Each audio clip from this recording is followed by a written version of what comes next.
On the question of numbers, the 42 are for the 2 days on the 25th of June and 7th of July. On the 25th, the numbers recorded, and official recorded by National Police Service is 17.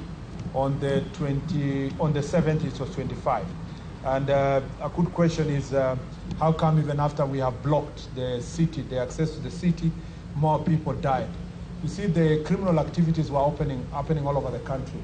And in that situation, burning of supermarkets, invasion of police stations. In fact, more police stations were invaded outside the city than in the city.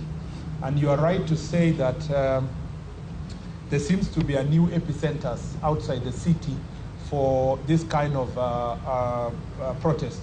By the way, I need to say that, and it's in the statement, that is unprecedented.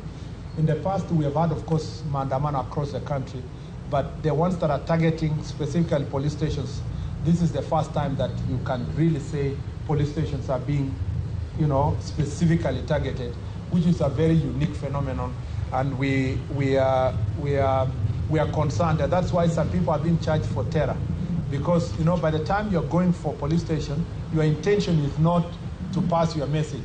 It's not even your intention to loot.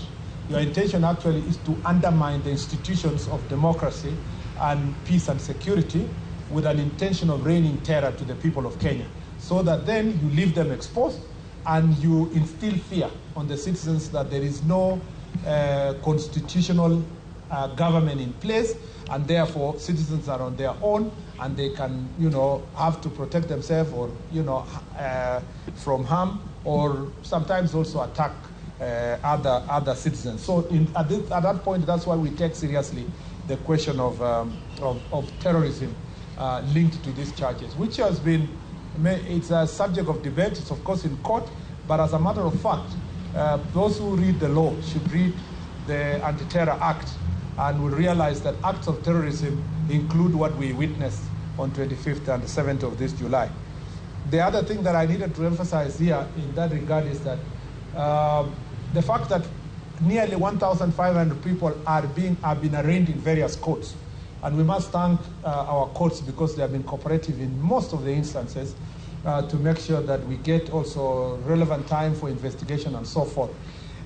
You will realize that this administration means business, and the National Police Service means business when we told the public that people will be held into account.